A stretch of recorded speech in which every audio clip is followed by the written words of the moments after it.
आप सभी को प्रणाम। जय श्री राम। मैं ललन ठाकुर बीरगंज नेपाल से।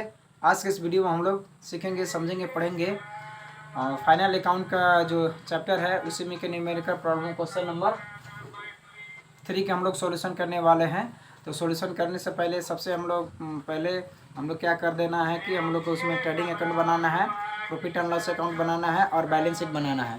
तो अब उसमें क्वेश्चन में हम लोग को पढ़कर समझना होगा कि ट्रेडिंग अकाउंट पर कौन कौन सा आइटम जाएगा, ट्रेडिंग अकाउंट के डीआर साइड में कौन जाएगा, सीआर साइड में कौन जाएगा, प्रॉफिट एंड लॉस अकाउंट के डीआर साइड में कौन जाएगा और सीआर साइड में कौन कौन आइटम जाएगा, बैलेंस शीट के यानी एससी साइड में कौन जाएगा आइटम और लायबिलिटी साइड में कौन जाएगा आइटम। तो 1 बाई 1 हम लोग समझ लेते हैं, उसके बाद में हम लोग सोल्यूशन करने का प्रयास करेंगे। ठीक है, तो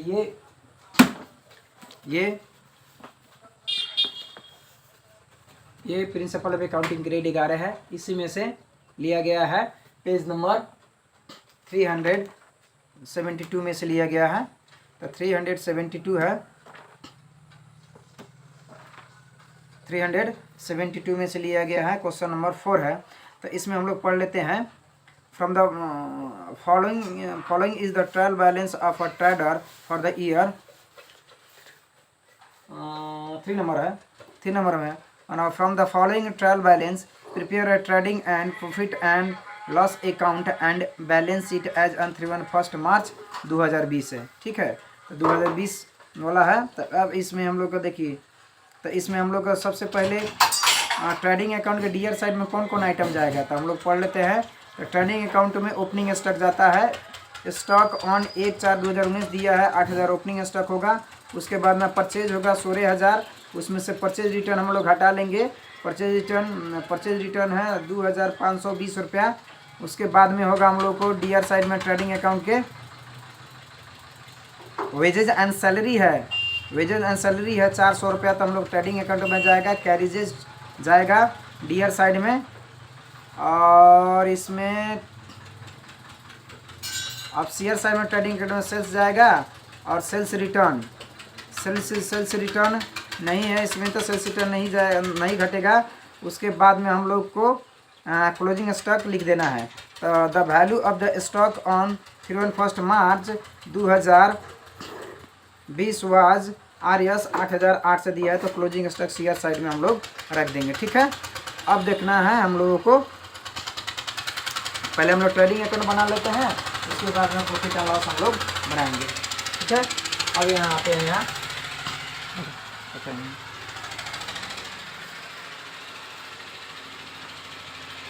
आज हम 31 मार्च 2020 है। 31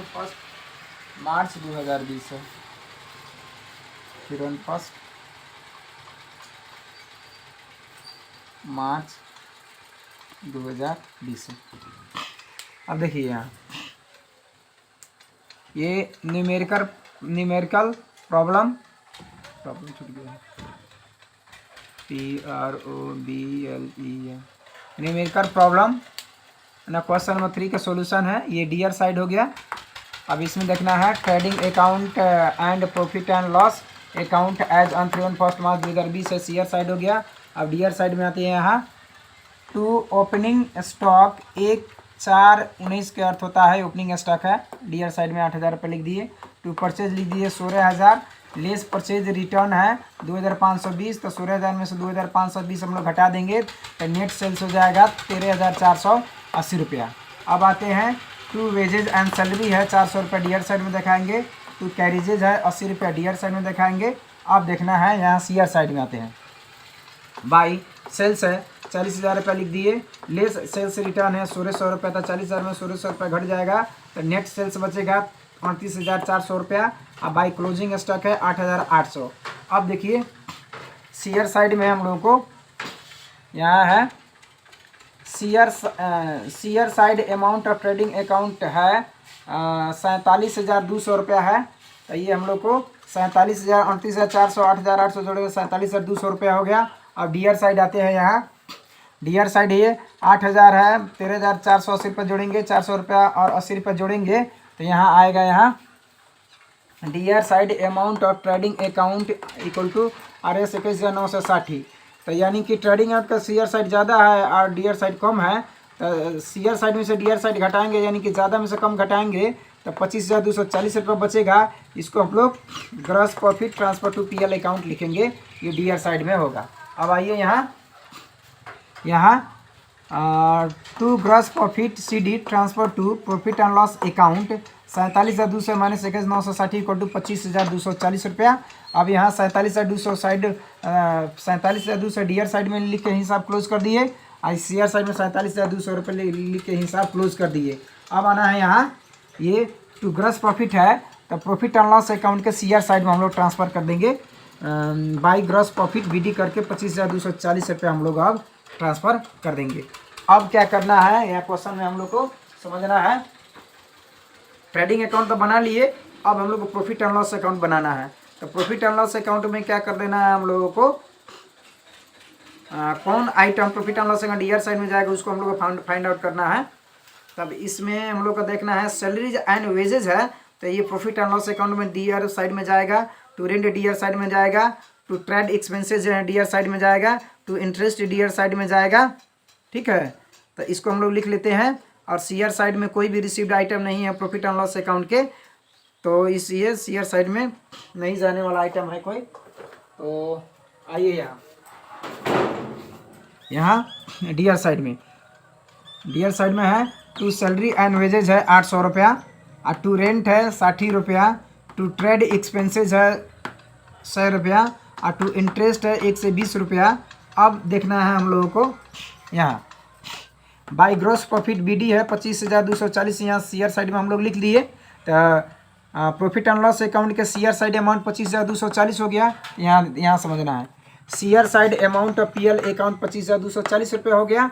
अब देखिए D R side amount of P L account 1,080 रुपया, तो 25,240 में से 1,080 रुपये हम लोग घटाएंगे तो 24,160 रुपये बचेगा, क्योंकि C R side profit and loss account का ज़्यादा है, D R side profit and loss का कम है, तो ज़्यादा में कम घटाएंगे तो ज़्यादा अमाउंट बचेगा, तो 24,160 रुपया ये होगा net profit transfer to P L account. अब आना है यहाँ 24,240 में से 800 रुपये घटाना है, 60 रुपये घटाना है, 100 रुपये घटा 120 घटाना है, तो हम लोग बचेगा 24,160। यहाँ to net profit C D transfer to balance sheet हम लोग को करना है। ठीक है, तो अब यहाँ देखना है, यहाँ ग्रॉस प्रॉफिट 25,240 रुपया टू और नेट प्रॉफिट है 24,160 रुपया। अब हम लोग को नेट प्रॉफिट निकालने के बाद में हम लोग को बैलेंस शीट बनाना है। तो बैलेंस शीट के लिए हम लोग को फिर अब समझना होगा कौन कौन सा आइटम बैलेंस शीट में जाएगा। तो बैलेंस शीट के एसी साइड में आइटम होता है, ट्रायल बैलेंस के डी आर साइड में खोजना होता है। तो अब हम लोगों को लैंड एंड बिल्डिंग है 32,000 रुपये लिख देंगे, plant and machinery AC side में 20,000 रुपये लिख देंगे, उसके बाद में फर्नीचर है 4,000 लिख देंगे, बिल्स रिसीवेबल है 1,600 रुपये हम लोग लिख देंगे। उसके बाद में हम लोग का आइटम कौन जाने वाला है, हाँ यहाँ बैंक है 4,160 रुपये हम लोग लिख देंगे। संडीज डेप्टर है 4,000 रुपये, ये एसी साइड में लिख देंगे, एसी साइड में लिख देंगे। उसके बाद में अब लायबिलिटी साइड में हम लोग को खोजना है। ठीक है, तो लायबिलिटी साइड में क्या जाएगा, पहले तो हो जाएगा कैपिटल, पहले लिखेंगे हम लोग कैपिटल 32,000 रुपया, तो 32,000 रुपया कैपिटल लिख देंगे, उसमें नेट प्रॉफिट हम लोग जोड़ देंगे। उसके बाद में लायबिलिटी साइड में जाएगा संडीज क्रेडिटर जाएगा, उसके बाद में जाएगा बिल्स पेएबल जाएगा, लायबिलिटी साइड में लॉन्ग टर्म लोन्स जाएगा। ठीक है, अंत में जाएगा क्लोजिंग स्टॉक 8,000 रुपया हम लोग को लिख देना है। ठीक है, तो अब हम लोग बैलेंस शीट देखते हैं।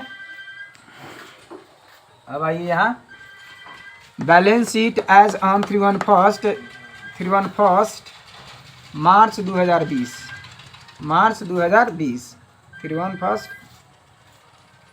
मार्च 2020। अब हम लोगों को एसी साइड में हम लोग पहले समझ लेते हैं। तो एसी साइड में लैंड एंड बिल्डिंग है 32,000 रुपये लिख दिए, है ना, प्लांट एंड मशीनरी 20,000 रुपये लिख दिए, फर्नीचर लिख दिए 4,000, बिल्स रिसीवेबल लिख दिए 1,600, बैंक लिख दिए 4,160 रुपया 4,160 रुपया, संडीज डेटर्स लिख दिए 4,000, क्लोजिंग स्टॉक लिख दिए 8,800 रुपया। तो सबको जोड़ेंगे इसी साइड में तो 74,560 रुपया आएगा। अब इसको हम लोग अब लायबिलिटी साइड में आएंगे। तो यहाँ लायबिलिटी साइड है, तो पहले हम लोग कैपिटल लिखना है, तो 32,000 है, उसमें नेट प्रॉफिट ऐड करना है, नेट प्रॉफिट जो हम लोग प्रॉफिट एंड लॉस अकाउंट में से निकाले हैं। तो नेट प्रॉफिट 24,160 रुपया है, तो 32,000 और 24,160 जोड़ेंगे तो 56,160 रुपये यहाँ लिख देंगे। सन्ड्रीज क्रेडिटर्स है 2,400 रुपया, बिल्स पेएबल है 8,000 रुपया, लॉन्ग टर्म लोन्स है 8,000 रुपया, यानी कि अब लाइबिलिटी साइड भी जोड़ेंगे तो 74,560, यानी कि बैलेंस शीट के एसेट साइड और लाइबिलिटी साइड दोनों बराबर होना चाहिए। अगर बराबर है तो हम लोग बनाया हुआ हिसाब ठीक है, यानी कि ट्रेडिंग अकाउंट बनाया हुआ ठीक है, प्रॉफिट एंड लॉस बनाया हुआ ठीक है, तो बैलेंस शीट भी दोनों साइड एसेट और लाइबिलिटी साइड मैच हो जाएगा। तो यहाँ देखना है in balance sheet liabilities side and asset side must be equal, that is 74,560, that is 74,560। It means we have calculated gross profit and net profit accurately, ठीक है। तो balance sheet total equal to 74,560 रुपया, 74,560 रुपये ये answer हो गया, ठीक है। तो इस तरीक़ा से इस वीडियो में इतना ही, फिर मिलेंगे दूसरे वीडियो में, तब तक लिए पढ़ते रहिए, खुश रहिए। अगर वीडियो अच्छा लगे तो लाइक कर सकते हैं, शेयर कर सकते हैं, चैनल को सब्सक्राइब कर सकते हैं, बेल आइकन दबाना ना भूलें ताकि कोई भी वीडियो अपलोड हो तो सबसे पहले आपके पास पहुंचे। वीडियो देखने के लिए आप सभी को बहुत बहुत धन्यवाद। तब तक लिए जय नेपाल।